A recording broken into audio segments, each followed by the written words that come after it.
Hello, everybody. I'm SJM. Welcome back to episode 3 of QTech. Between episodes, a lot of the stuff that I did was basically moving my base from that tiny little island down there, which was about to get very cramped very quickly, up to my mountainous area here where I wanted to set up my stuff. So this is where the cows I said I had going, so I've got lots of them up and running, full breeding, and started harvesting them now, so that's good. And you can see a couple of things over there that I've worked on. We'll get to those here in a minute.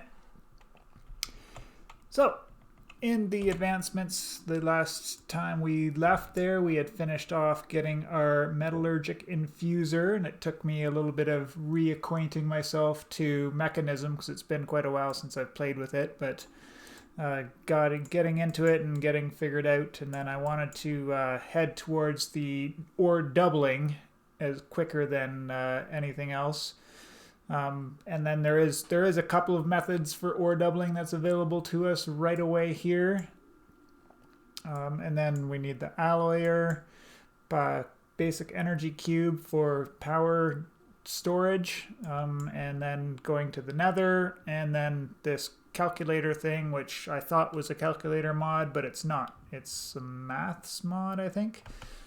But yeah, I went ahead and crafted that right away because I was interested in it, and I haven't put much effort into figuring it out just yet, but we might need it when we get into the next stages of going on here. So we'll just review here. So enrichment chamber is going to take a little bit of some more advanced materials. So redstone, iron, and then these basic control circuits, which is just done in the infuser that we had built there. We put a piece of redstone in there, and that will give us 10 redstone, and then an osmium there, and that makes a basic control circuit. And then the steel casing. This is a little bit more involved. So it requires steel ingots, silicon wafers, and an osmium block. So osmium block, pretty straightforward, just 9 osmium ingots strapped together. Steel ingot, we'll do the silicon wafer here. This one's a little bit more straightforward than the other one. So we'll need a diamond saw, which was just 2 diamonds. So I had to go down and harvest a couple, trying to take as least number of diamonds as I can before I get fortune out of my mines. So just take them when I need them. Sticks there, and that gets us the saw. And then the silicon boule, which is done in the alloy furnace there. So 8 coal and 8 sand gets us 1 boule. And then you use the saw on the boule, and that gets you 16 silicon wafers. So we got quite a few of those right now.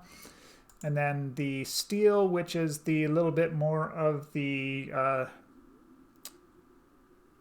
tricky thing, because there's the mechanism variation, the mapper base variation, and then the silence variation.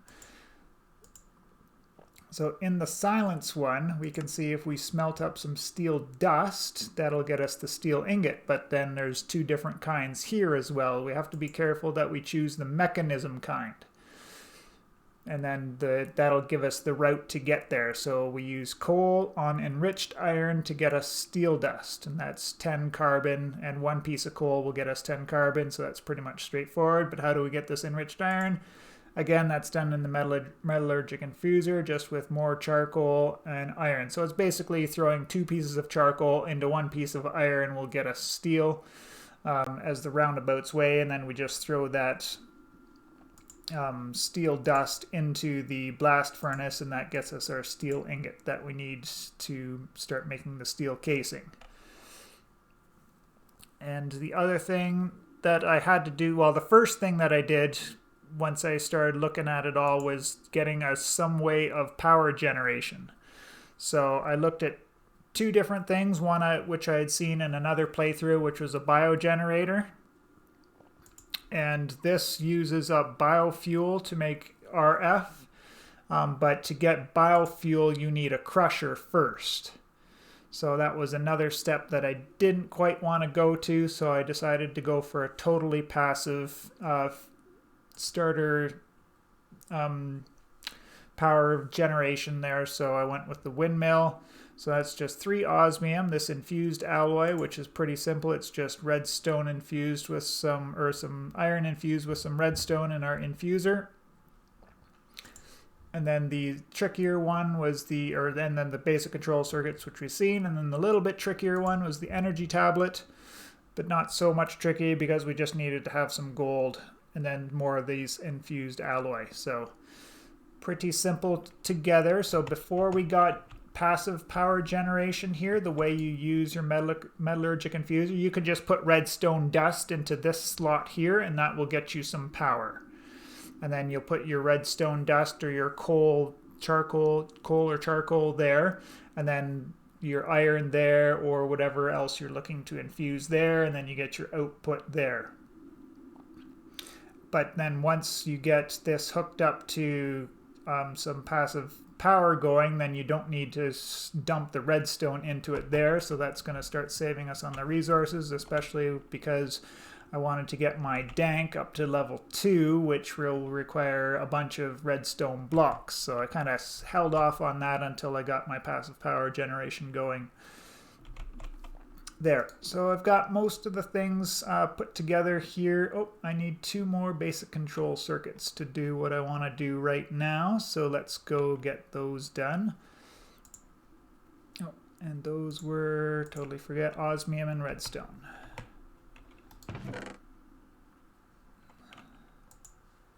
I think I'm out of osmium. Yes, I am. So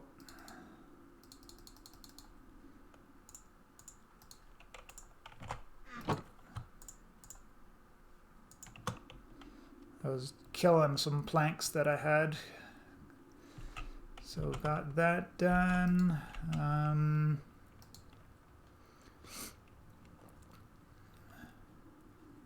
Where are we going? So we may as well get these 2 steel casings put together. So we got those done.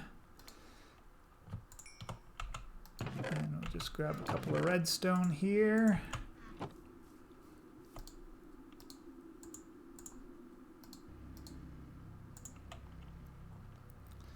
And so yeah, before we got your power generation, you just dump your redstone dust into there and your redstone dust there. Kind of like, you know, takes 3 times as much because I think 1 redstone dust does 1 operation of this going on there. So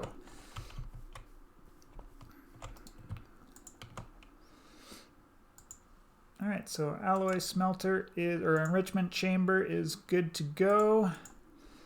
And the next one is the energy cube. Oh, so I'll need these energy tablets. So I'll need 4 infused alloy and 6 more gold ingots. So I need the infused alloy, which I don't have. Oh, and I was waiting to do that so that I could double up on my iron. So I'll just put this guy down here.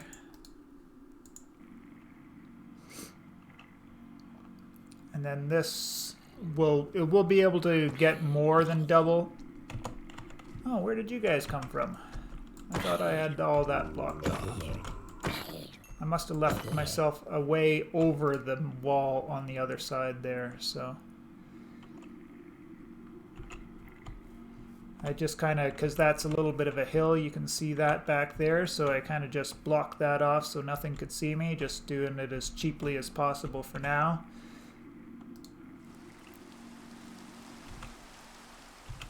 And now it's raining, so that's reason enough for me to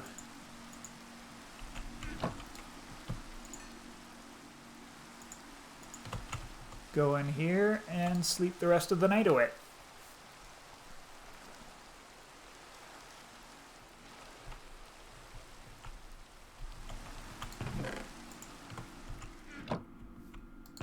Oh yes, and I do want this 3 iron because I was going to show you folks. So we've got the iron Paxil here. So to make it straight up, you'll need 1 axe, 1 pickaxe, and 1 shovel.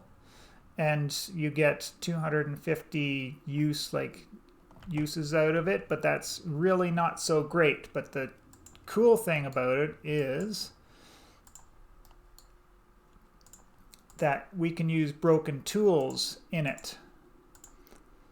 So if you, even if that axe was all the way down to like, you know, just a few ticks left on it, it would still give us a full-blown Paxil back out of it.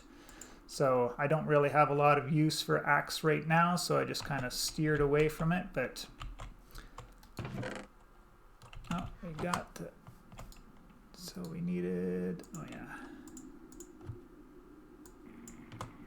Let's just process all of that for now. And I needed 4 of this, right? Oh, my iron's in here. My usable iron, that is. Well, I wonder if I can put iron, this, no, can't put the iron dust in there. It's got to be the ingots.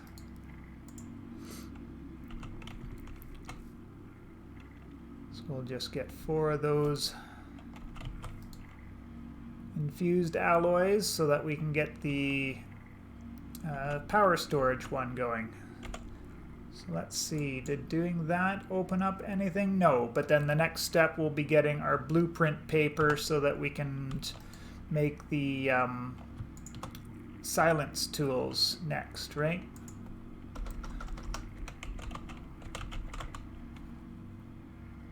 So the blueprint paper takes infused tessellate, which requires enriched obsidian. So the thing with these sapphire and other gemstone pickaxes is that they are diamond equivalent pickaxe. So I was able to mine up some obsidian. I didn't get a whole lot, 17 for now, enough to A, make my portal to go to the nether, and B, get some obsidian so that I could get onto those tools. So getting these power tablets, and yeah, running low on redstone already.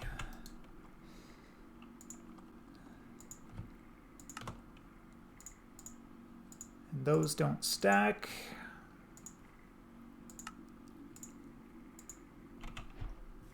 There we go. And so yeah, this cable that I got here is just your basic universal cable from Mechanism.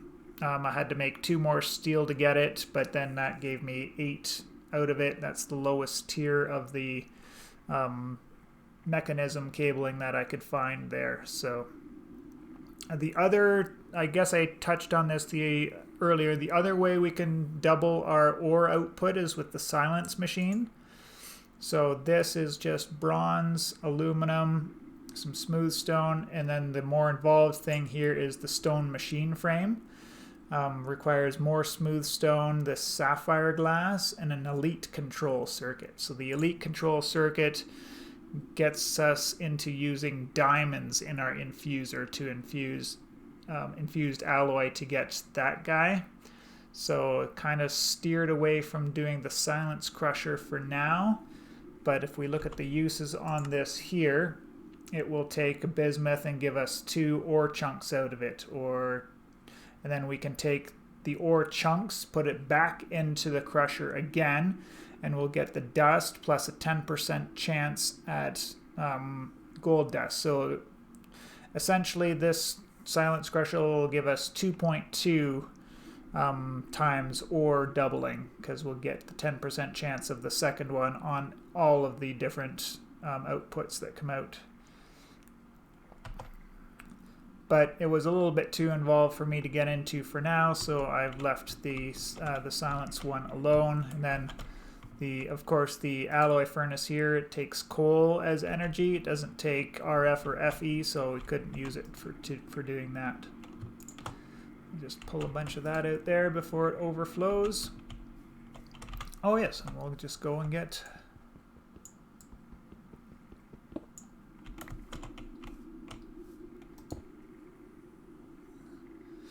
and we'll watch that up. So there we've got some power buffer. for when I get some more machines going, and then obviously if I'm running a whole bunch of them at the same time. Obviously when I'm off camera, I'm not overloading these machines as much, but on camera we'll be doing things, multiple things at the same time, so I'll need that little bit of a power buffer there. So it hasn't opened up anything else there as yet, but I guess the other thing that I can do with you guys is to take you down into my new mining operation and just go over how I go about mining down in the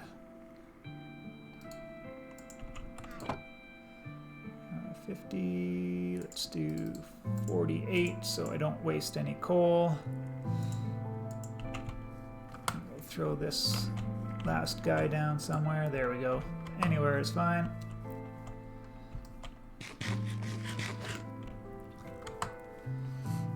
Alright, so I dig down in a 2x2 and make sure I bring the ladders so I can just use my Y level here, and I always want to end up on 11 for looking for diamonds, so that's just kind of do the math on how many ladders you need there. This time down I didn't hit any caves at all on my way down, so kind of got lucky in that regard.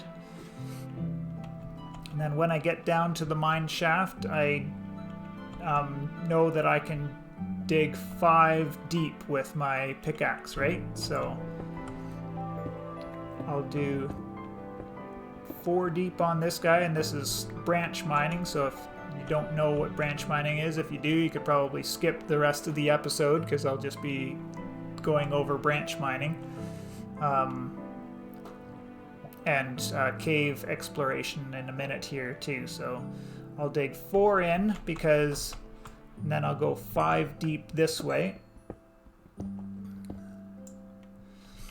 And that gets me a good look at all the things in there. So, and then I can use between my zoom with Optifine and my one probe, I can see that there's lead ore in there. So then I know I just kind of want to dig in here and come and grab some of these resources that are in here and dig those out there.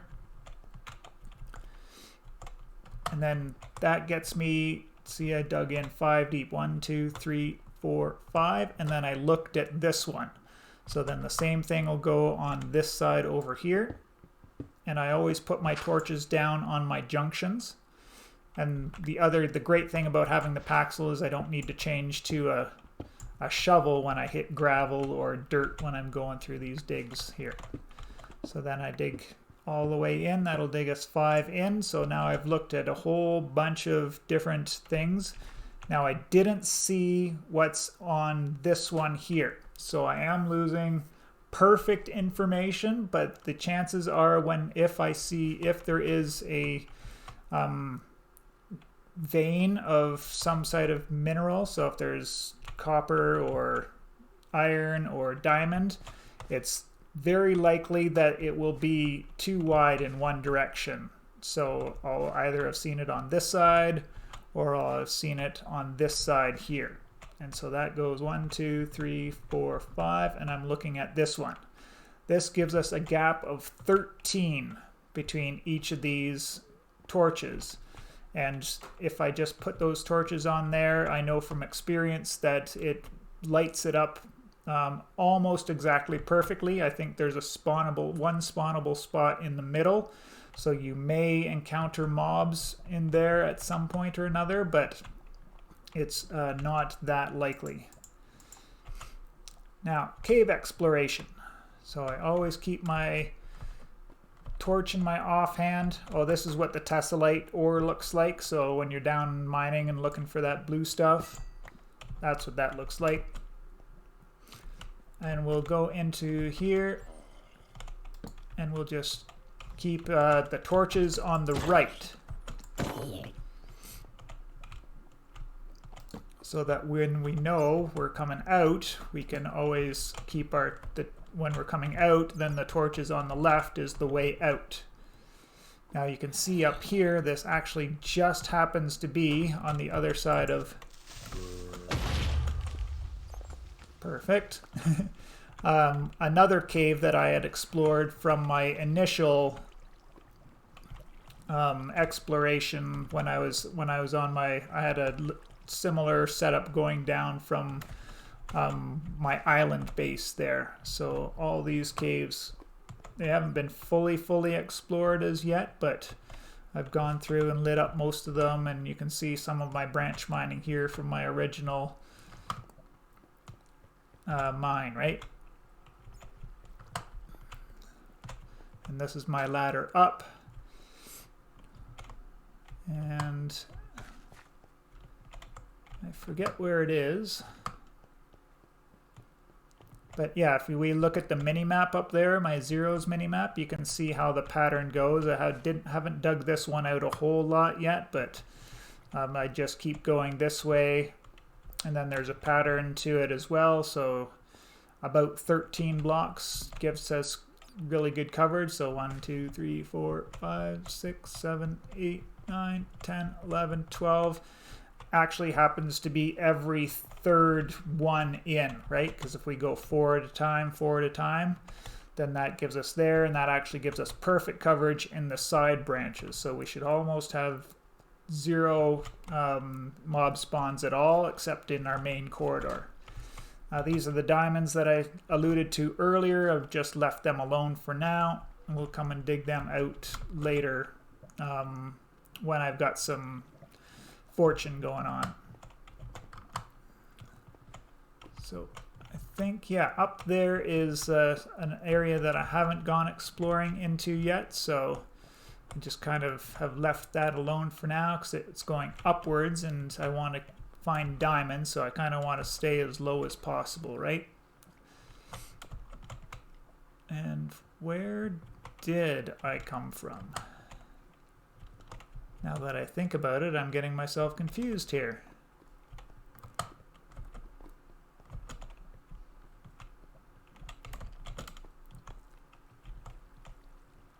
I'm not lost, but I'm wondering how I got into this. Oh, it must be a different branch mine that I came out. I know which one it is. It's this one here. This is the cave I came in from. Oh, and then when we get skeletons, we just got to switch over to our...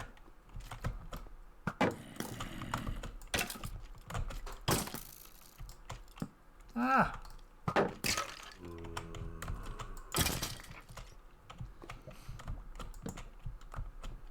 Well, a little bit of fumbling about there, but I didn't get hit at all, so that's good. And then I got a confusing torch on that one there.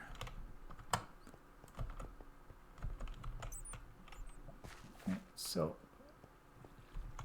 this was torches on the right until I hit this, and this is where we just came down a moment ago because the torches miraculously switched to torches on the left. And then this is where my new branch mining operation will start out. So that's everything that we're going to go over in this episode. I'll be doing a lot of mining between episodes here to get resources built up for getting into some more of these machines.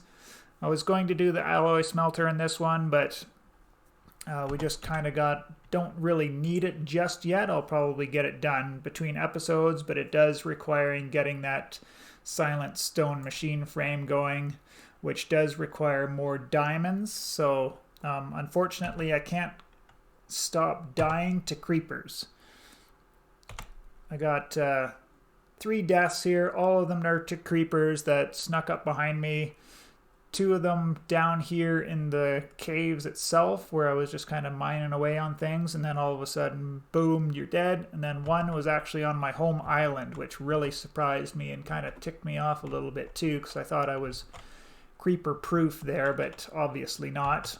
And the second thing that kind of prompted me on getting into another a more secure area for doing all of my base stuff.